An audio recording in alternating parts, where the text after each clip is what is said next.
Welcome back to Sailing Remission. This week we take a quick look at life at anchor. Here we have all different kinds of boats in the anchorage. Life at anchor is not much different than at shore, except for all the damn boat projects. And unfortunately, all the boat project fails.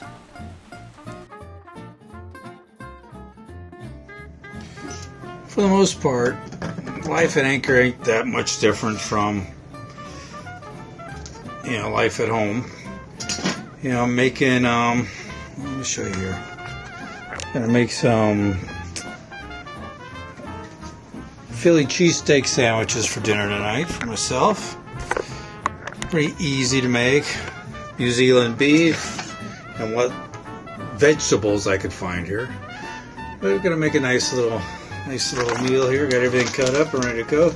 Just waiting for the plancha to get heated up. That's pretty much it. I mean, not a whole lot different. Being by myself is a little bit different than what I make, and this is kind of a fancy meal for me, being by myself. But got some of the great French bread that they make here. I couldn't pass it up. Now tell me that doesn't look awesome. Now, I'm not one to really show much in terms of food, on my videos and stuff, but this is too good not to be sharing. Time to dish it up. Okay, now tell me, is this meal not fit for a king? Alright, I can't sit here and film it anymore. I gotta eat it. So, keep the tarp. Oh shit, that wasn't good. Keep the tarp down there in the sail locker, and I had it set up to where I could just pull it up. Now I can't. And it's blocking the door, so I got to figure out a way. Well, I got to climb down there and get it and start stuffing it through so I can put it back up. At 66, going in and out of that sail locker from the top is just no more fun anymore. So, well, I got to do it. So, oh crap, here I go, I'm heading down.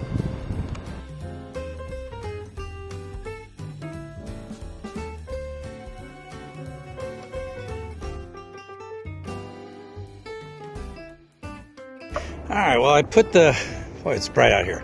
I put the tarp up. As you can see, I've only got it up, about 3 feet or so. Reason being is I'm by myself. I'm not going to hang out up here by myself. Normally this is where Cindy and I will have a glass of wine in the evenings or something to, just to be a little cooler and just kind of hang out. But by myself, I'm not going to do that. But I set it up mainly because this entire edge of the boat will be a lot cooler. Now, I didn't bring it all the way up or bring it all the way back, because I don't want to block any of the solar. Without our generator running, I need all the solar power I can get. So basically, I'm just using it to cool down everything, and it's going to work, I think, really well here. It's especially going to keep my cabin a lot cooler because it's just getting warmer. And having it here, even though it's not over the salon, it just keeps a lot of that, heat from coming in. And that way, I'm not covering up any of the solar here. Right now, I just checked a little while ago, we were getting about 1,400 watts of solar. When we get up to around noon, it's about 10 o'clock now. Up to around noon, I'm hoping to get over 2,000 watts of solar. That makes a big difference when it comes to, our power needs, because without the generator to supply any extra power, we're relying solely on solar or running the batteries, or, running the engine that will help fill the batteries with a bigger alternator that we had installed. So this is kind of a stopgap measure. It keeps it a little cooler, keeps me a little more comfortable, and we don't lose out on anything. On to the next project. Alright, well, my next project is I'm going to put this rub rail back onto the tender here. It's come off a couple of times. I even had it professionally done, and he didn't do a good job. So what I've done is I've sanded down the edge, gotten all the old glue off. I took all the old glue off of this thing, which was a pain in the butt. So what I'm going to do now is I'm going to take some marine adhesive.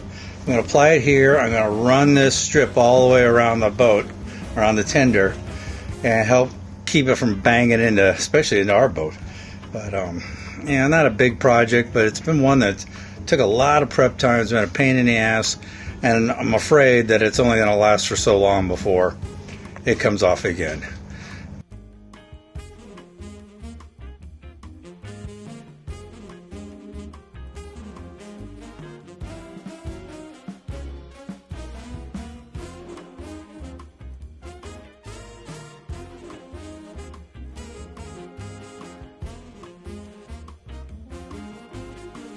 I tell you, that was pretty frustrating. I got these 2 tubes of sealant, which would have been plenty to do the whole thing.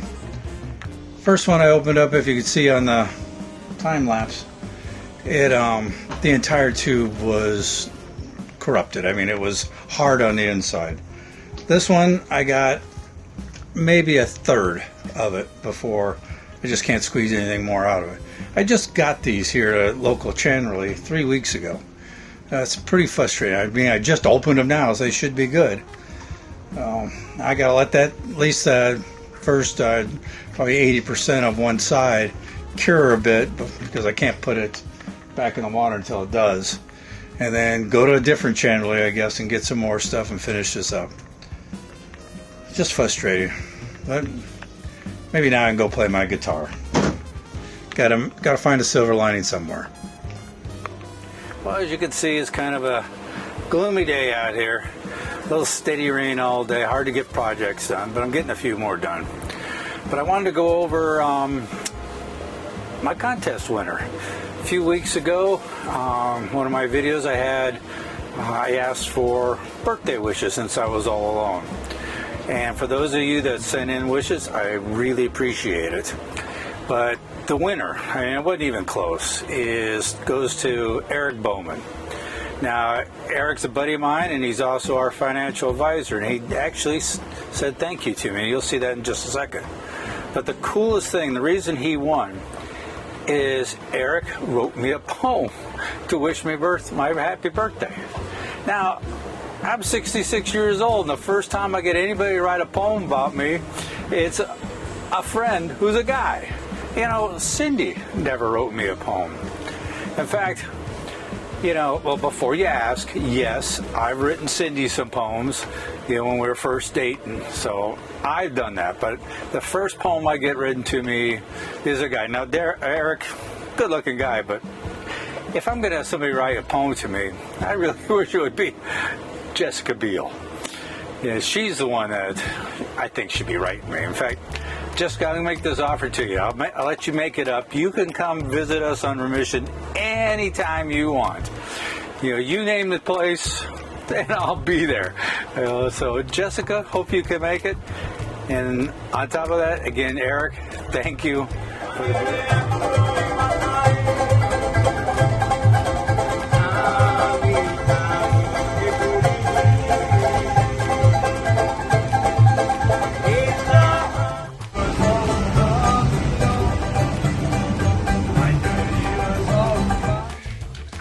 Well, today I got a big project. May not look big at the offsets, but it is. I have got these 2 lift supports for the tender. See right here, and you can see the protection is kind of worthless. So I'm going to replace that. Now, materials that I can find here in French Polynesia are not exactly the right stuff.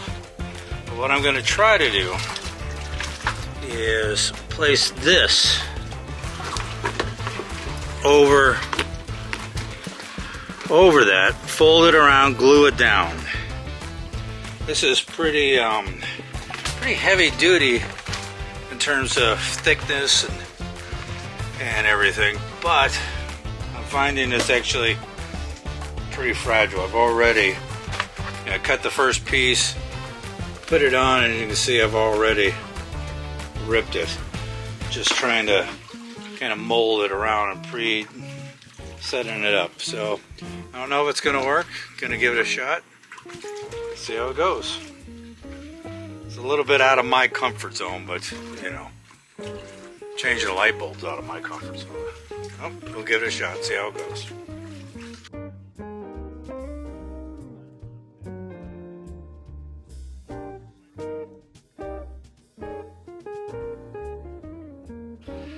Well, it's the next day, and it's not going to work.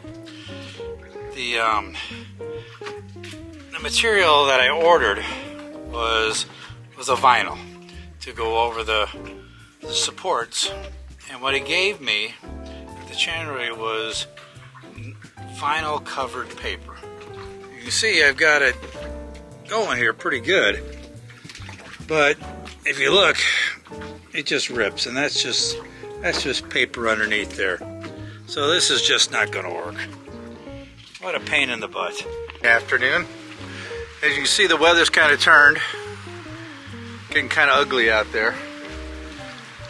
Well, all afternoon we had no wind at all. And then I'm sitting there just watching some TV, and I felt a little shudder, a little bang. Well, not even a bang. I felt something. I know I hit bottom. And the wind, it went from nothing to about 30 degrees straight out of the east. 30 knots. Straight out of the east. So I took down the tarp. As I was taking down the tarp, I go, holy crap, we're moving. And I've been at this anchorage now for over 5 weeks, and all of a sudden I break loose. And I'm dragging, and off that way, which I don't know if you really can see, is where all the bommies are, and then the reef. That's where I was headed. I was able to get up on the engine and, you know, stop my progress from going any further, but being by myself, I wasn't sure what I was going to do. But luckily, if you can see this boat over here, behind me there, that's the Red Seas boat, Indigo. And a couple from Scotland. They saw that I was dragging, they jumped into their tender, came right over, and the three of us were able to pull up the anchor and then re-anchor. And it seemed to be pretty stable now. I haven't moved in the last half hour. The wind had slowed down to about 5 knots. Now it's back up to about 15 to 18. I'm kind of swinging back and forth, but I think I'm still holding okay. Might be kind of a watchful night tonight.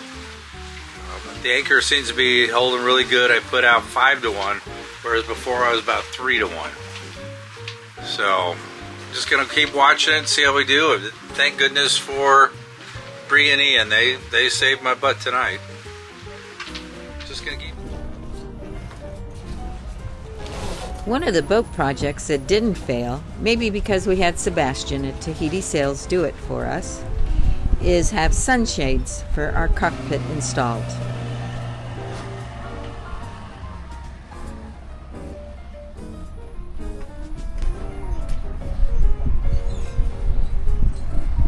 Well, no, tell me what you think.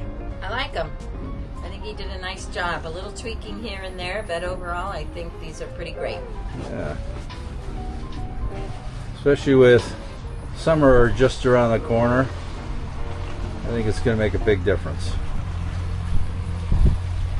A nice benefit we didn't realize is that we can see out, but nobody can see in, so get a little more privacy out of this. I like it. I think it was worth the investment.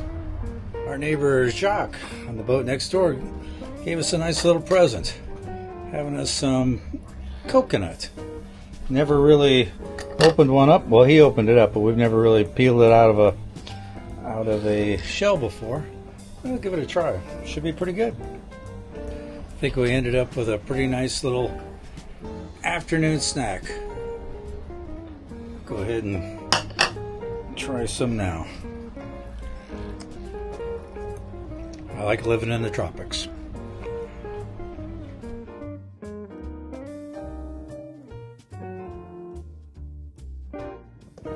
You know, if somebody steals my identity and I kill them, did I just commit suicide?